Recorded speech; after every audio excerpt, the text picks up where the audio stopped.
So a couple of things by way of introduction. My name is Rahul Vig. I'm a senior director in Concur's product organization, specifically on the expense side. I've been at Concur for more than 17 years now, so pretty long, and primarily in product all of this time. And I'm based out of the UK. So what I wanted to do today was just go through some of the things which Kevin and I thought might be of interest to you in this particular call. These are things that we pulled out of the roadmap. So I'm sure you have access to the roadmap. I don't know if you've seen or not. Some things are actually delivered, and some are the things that would be delivered soon enough. So I thought it's just best to go into a bit of a deep dive on each of those. If there are things which are not relevant, then I'll probably just ask, and we can just go past those anyway.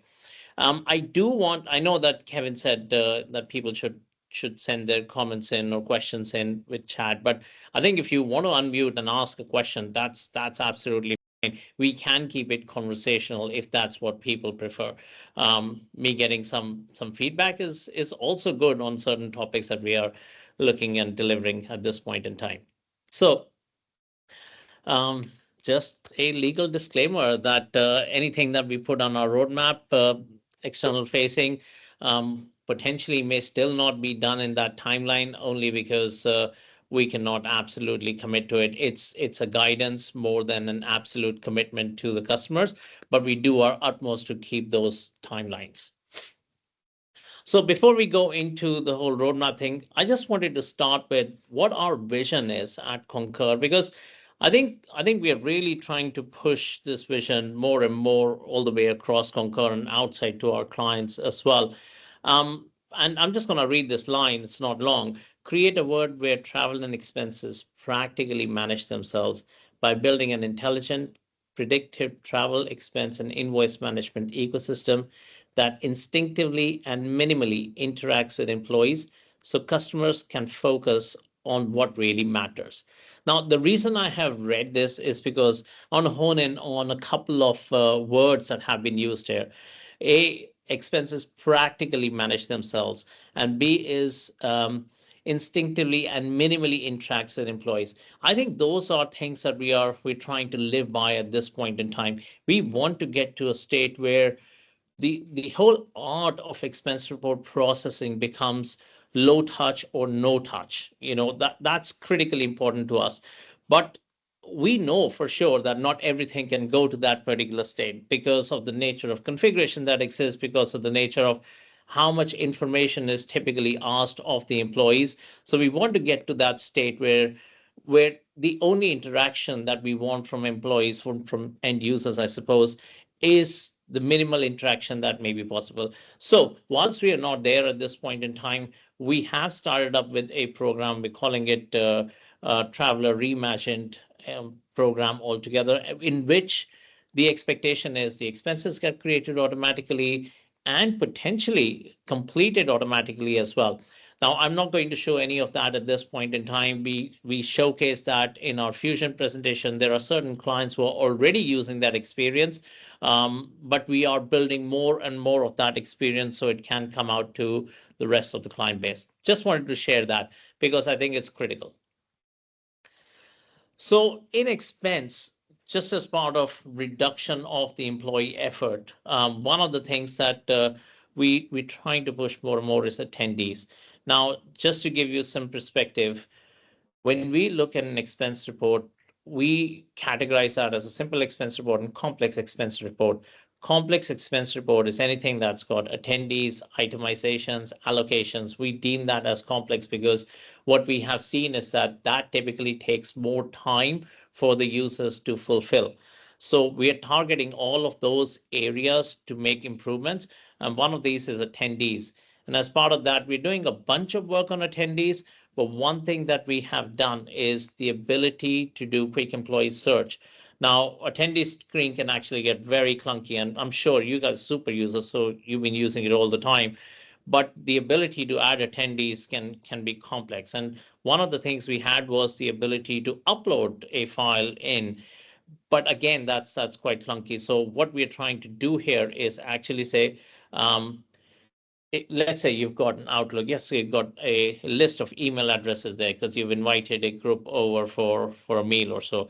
You can literally copy all of that, paste that here, and off your attendees piece is done. So on this particular screen, you see here, oh, I can't see it myself, it's pretty small.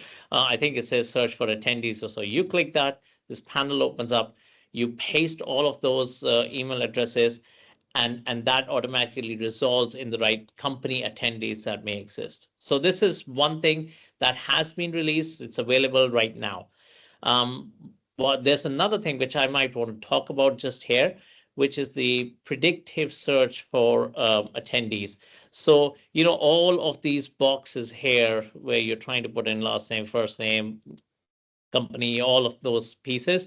We're going to have just one box there. Again, this is potential, so it's not there, in which you start typing in the details. So let's just say you're typing in Kevin Dorsey, you want to type in, you start typing in Kevin, is going to say, okay, I know you're talking about Kevin Dorsey because he's someone you've been to, he's someone who's been an attendee before, or he's someone who is in your organization, maybe in your department itself.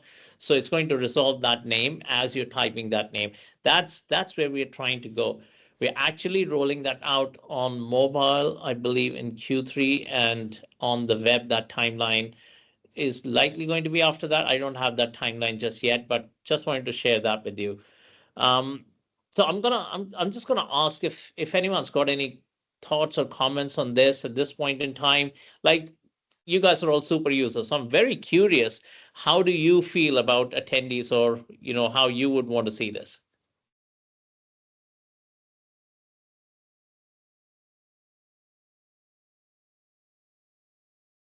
Rahul, Hi. this is Nancy. Um, what I noticed that and I missed, and maybe I don't have it set right, is that for like a meeting, I need to put an attendee in because that's the way our forms are set up. It never automatically puts me in anymore. It used to, but now I have to go in and choose it myself. So, I mean, I know all the meals. So on the meals, it doesn't automatically say, the person whose expense it is one of the members Oh, on right. the So on you the yourself meal. are not on it, and that's No, something. Yeah. yeah. Okay. Okay. And I'll so, take that. Yeah, I'll yeah, take that feedback away. yeah. Yeah, I I don't think know the that would be reason why. helpful. Why, unless it's just the way my system is set up, it would just be helpful to say, okay, I'm putting in the expense. I should have been there, so I should be on the list. Okay. Yeah, I'll there thank should you be for that. there should be a setting that you can add the user as attendee. I believe it's somewhere in either in the attendee setup. I'd have to go look. In the policy expense type properties, you can set include user as a default attendee. Yeah, And I would assume that that's not set for the specific expense types, Nancy. Okay, thanks. I'll look at that. Thank you. Yep, great. Thanks, Rohan. And Rahul, I'm just wondering, when the users import these addresses, what sort of error messages are we expecting? Because I think that's the critical piece of user experience, right? That they are able to, if they put in 100 email addresses, that they're not stopped when 20 are not found. Maybe that's something, you could also share if you have a screenshot. Yeah, I don't have a screenshot right now. I may be able to get something and send to this group in terms of when we are unable to resolve what comes up. My expectation is that the rest of the attendees are going to get added, and you'll probably get an error message to say these are the ones which we couldn't resolve. But let me find that. I can send it to this group. And a related question, Rahul, is would this also then enhance the API to be able to add employee attendees using email addresses? Because today we can only do it using employee ID. Again, I don't have the answer to that question. I would need to find that and get back to you. Sure. Thank you. Okay, so let me just move forward from here. The next thing is around expense type descriptions and quick tips. So we hear a lot from our clients that a number of times the expense report has to be sent back is because the expense type is incorrect. And the expense type is incorrect. I'm not talking about expense getting the expense type incorrect. It's just that the user is unclear of what the expense type needs to be used for. So as part of that, we are going to be having the capability where administrators can go in and put more description on the expense types and add quick tips on how or when to be using a certain expense type. So, sorry. So you know we have a list of all of the expense types that exist, airfare fees, and so on and so forth. The user has to scroll and look at that, but it's just a single text thing. What we want to be able to do is provide the administrator capability to have more description on it. When there is more description, there's a bit more guidance to say, what do we use? I have this classic case of meals, individual meals versus subsistence versus internal entertainment. Those can all be mixed up really, really easily. Airfare fees are the other ones which get mixed up really easily. So some of those kinds of things are, we believe, they're going to be beneficial. So that's one part of it. And then the second part is as you go and try and get into the expense itself. So let's say you picked up individual meals and you go in there, then there is another section here which the administrators can populate to give you more information. Hey, you know what? If you have another internal employee with you, you should be using internal entertainment, or so on and so forth. So that kind of guidance is pretty critical, because once you do that, potentially it gets the expense type correct. So it's less about us determining what the expense type, more about users actually using the correct expense type. So that's the other thing that this is coming, I believe, in Q. No, this has been released. Sorry. Okay, so I'm just going to move further because I'm looking at the time as well, and we can come back to more questions. So this is one which I quite like, the ability to share an expense report in Microsoft Teams. So what we've realized, and I guess most people have, is Teams is used very, very widely. In fact, most of the people who are using Outlooks are using the entire Microsoft suite, and Teams is part of that. Which means that it's perfect sense to go and integrate with Teams a little bit more. So what we want to do is we want to have a fairly deep integration with Teams. What we are starting off in Q3 itself is the ability to go into Teams and have, I'll show you actually, it's much better that way. And these are all mock-ups at this point in time. You go in there and you have something that allows you to the connect the Concur. You sort of set up the Concur integration with Teams. So you get in, you get a bot, and you say, I'm going to sign into Concur there. Once you do that sign in, your account is connected on Teams itself. So think of that as the Teams app. And then there's various things you can do on here. One thing, you can type off and all Concur notifications are going to disappear, or you can go and type expense to get a list of expenses, travel to get a list of all of your first top 5 travel pieces, expense reports, travel. So there's about 5 or 6 things that you get over there. Eventually, once you get there, let's say here you've typed the word expense. I think it's actually expense approvals, and you get a list of the top 5 expense approvals that are due for you. So you can look at each one of them. And I'm saying, when I say look at that, what I'm saying is just on that particular Teams portal, but you could go ahead and say, right, I want to share this. So maybe you want to share it back with the user to say, look, what's on this? Is this amount right? Or whatever you want to have. Instead of sending it back to the user, you can just have a share with the user. Or you can actually go ahead and approve it.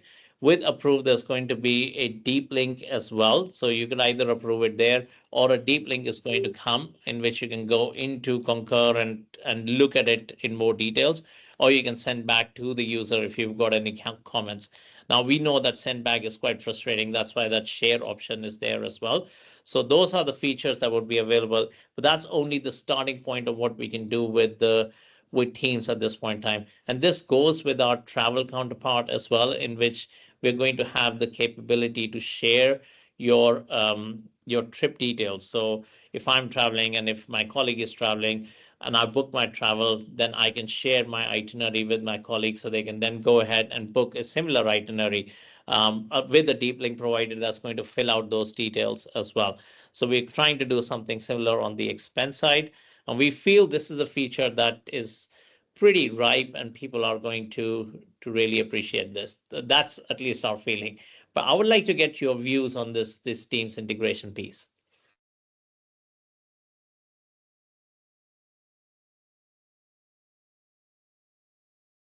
I think, Royal, this is Nancy again. I think this is going to help some of my overseas approvers because they have to log in and out of Concur.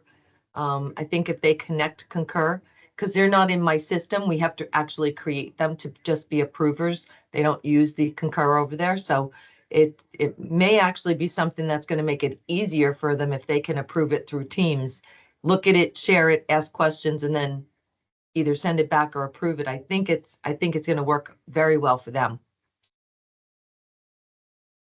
And And anything else you feel that we should be adding at this point in time? I know we already have a number of thoughts, but just want to hear from you guys. Yeah, I apologize if I missed it. Is the manager is able to then open the report and see the receipts and all of that information? They'll get the same, I don't know, I want to say attestation to say, I reviewed the receipts, I confirm type Yeah. So, thing. It'll work just like Concur, basically.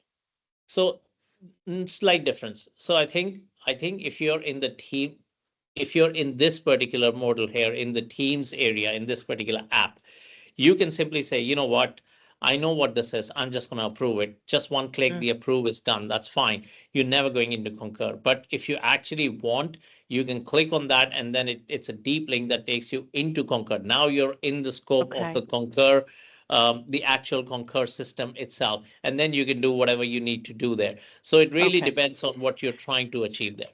Yeah, so in our case, we require managers to view the receipts, and if they don't, they spit out on a report to our auditors. Our audit team reviews that report of managers who did not view receipts.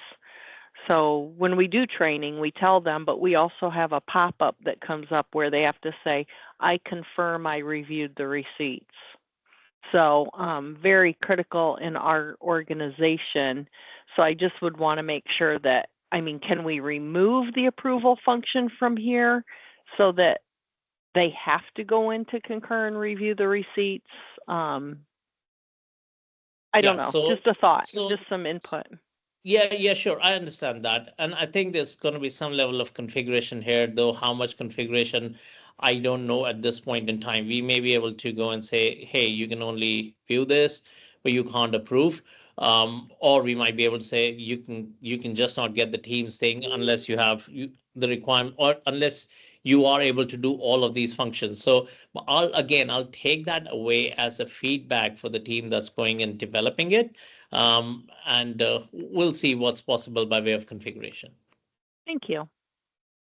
Rahul, two suggestions. Maybe one is possibly show the approver electronic agreement when they click approve, if that's at all possible, because that could contain information that we want the approvers to agree to when they're approving in this manner.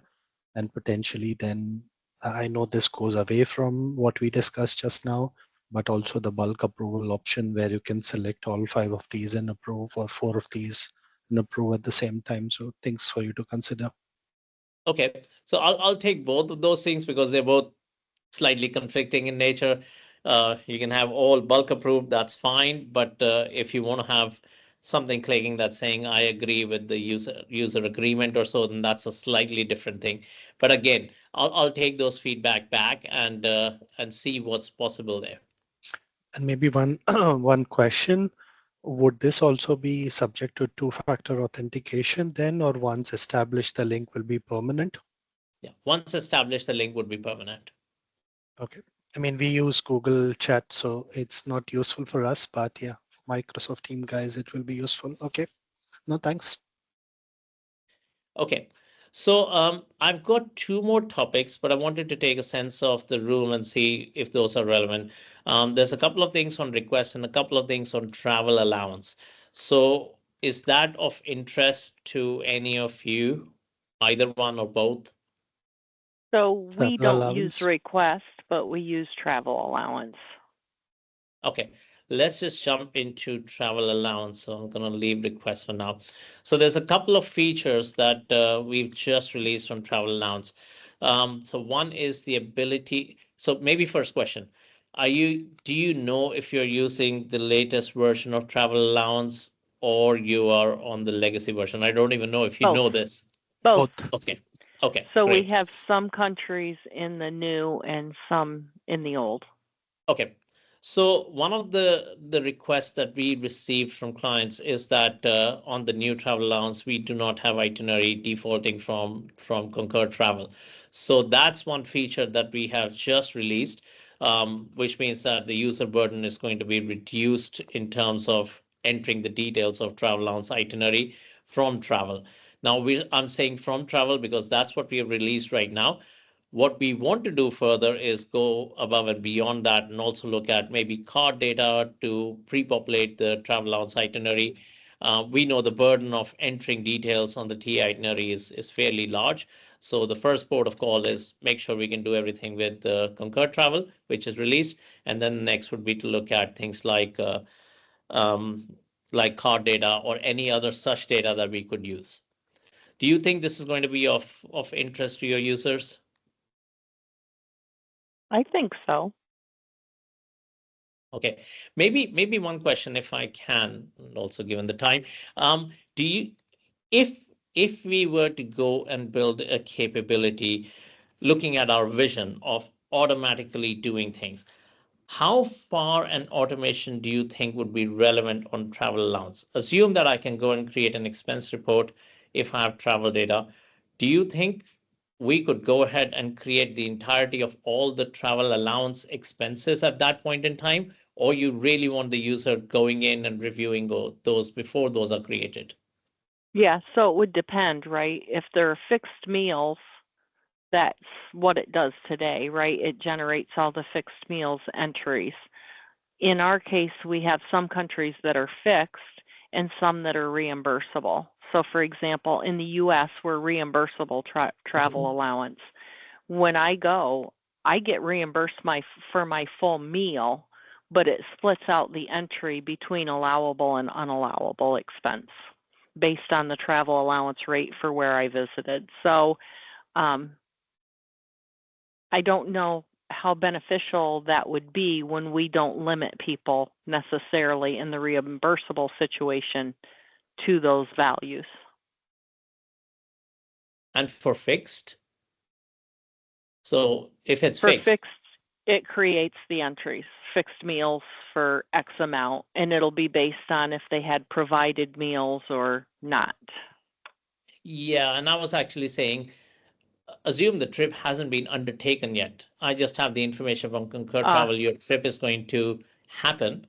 At that point in time, I'm ready to start creating your expense report. I've created your expense report because I have those details, and I can go ahead and pre-populate travel allowance information and create all of that. Users can come in and amend it should they need to.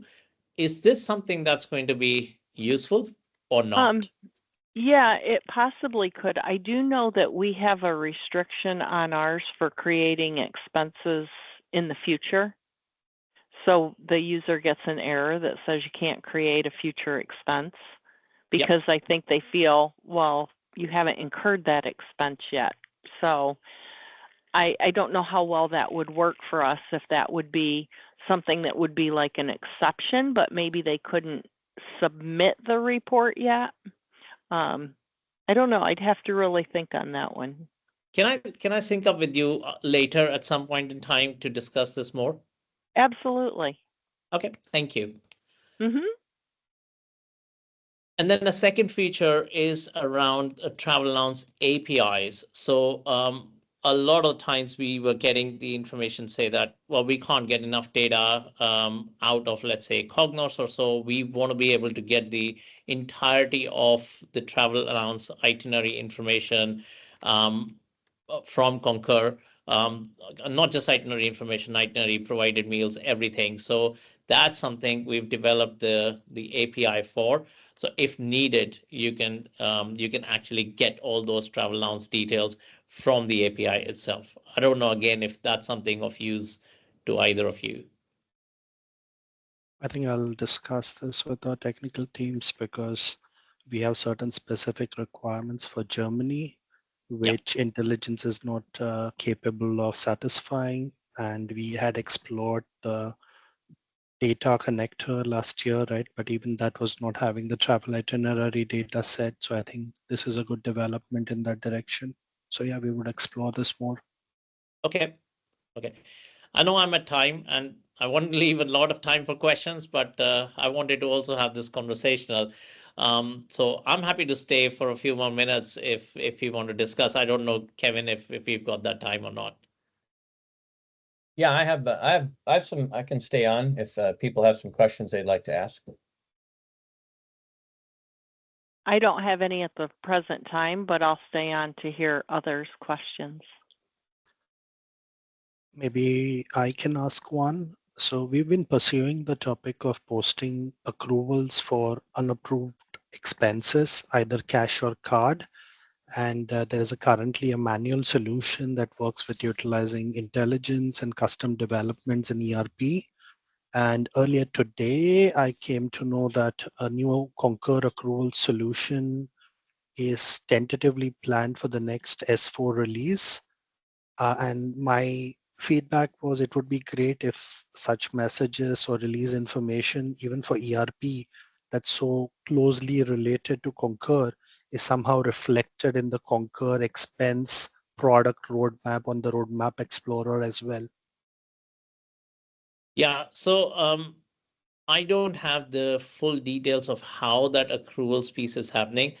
If it's happening, um, usually what we do is when we are talking about ERP integrations, we create APIs that are used by the native ICS or such connectivity and potentially also available externally if that's needed. I don't know how accruals information is going in terms of the APIs. So maybe something I can check because I don't think we're going to create a direct ERP integration outside of S4. So the maximum that's going to happen is even if you're providing the accruals information, would be the ability to provide an API for accruals. But I don't know if that's there at this point in time or not. Like I just don't know how the mechanics of that is happening within the S4 system. No, fair enough. My only feedback, Rahul, was in the roadmap for Concur Expense product, even though these items are related to the release in S4, maybe we can somehow reflect that in the roadmap saying related products or something where something that is potentially useful to customers is coming up and that Okay. they can explore it in that product. Okay. Yeah, I'll take that away. Thank you. Other questions? And maybe even, you can let me know. I picked up certain things. We weren't sure at that point in time how many things would be relevant or not. The expense roadmap is pretty big. But yeah, I'm more than happy to discuss other things today, not today, but another call or so, if there are specific things of interest.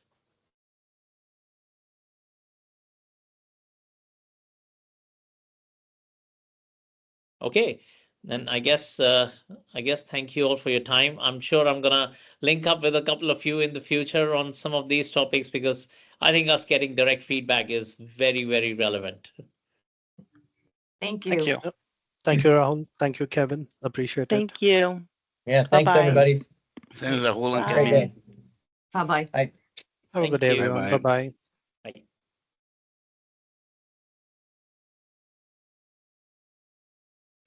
Hmm.